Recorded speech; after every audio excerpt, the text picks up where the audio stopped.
You can't turn your phone while recording. We're good? Welcome to Wicked Awesome Woodworking, Episode 2. Happy Veterans Day. I want to start off by saying Happy Veterans Day to all the men and women out there that have served. Everybody I served with 20 years ago. Just want to give you a shout out, say Happy Veterans Day. Hope everything's going well. And I figured this week on this episode I'd show you how we make our dovetail drawers. Last week we left off. I showed you one of our drawers. I just didn't show you how it was made, so I figured this week I'd fire up the machine to show you how the joint goes together and explain to you why we use dovetail drawers versus the old way we used to do it with box miters. So if you're ready, I'll turn on the equipment and we'll go. Hopefully I don't screw it up.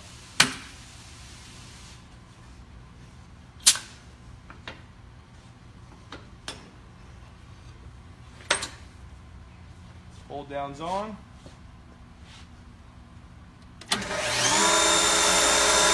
Fire it up.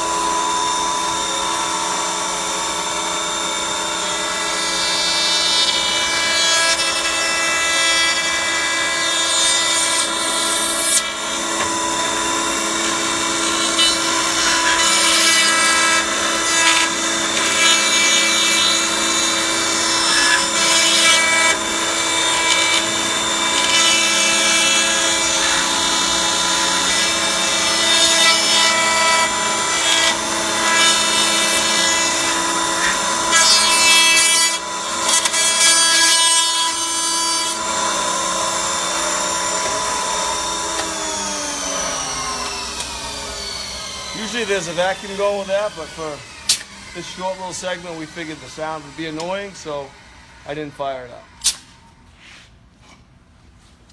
So as you can see, it comes out of the machine, ready to go. This is poplar. We typically use soft maple for our drawers. Finishes up well. It's really nice looking wood, but for this purpose I use poplar. And unfortunately on this one I got a little blowout, so I'm sure somebody will notice that and give me a hard time about it, but what am I doing? You know, it's live. What can you do? So then you take these, line them up.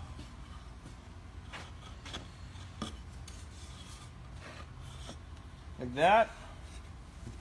Give them a little tap.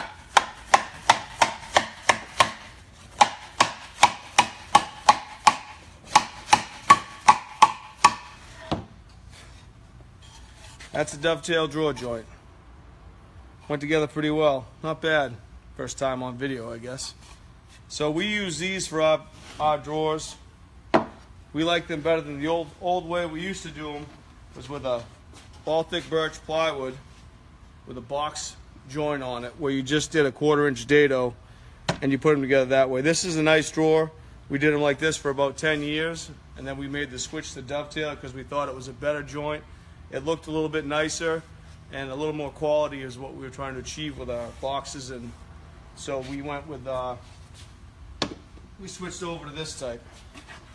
And with these we use undermount slides and all that, and you can tell that with the dovetail, the size of the dovetail varies on the width of the drawer. So a narrow drawer like this, you don't necessarily have to have 4 or 5 dovetails in it. This one only has the 2 or the 3. Suppose this one's a little bit wider. You can change the size of your dovetail depending on the width of your drawer. So that's how we do our drawers here at MR Brewer. Hope you have a good week. See you next week.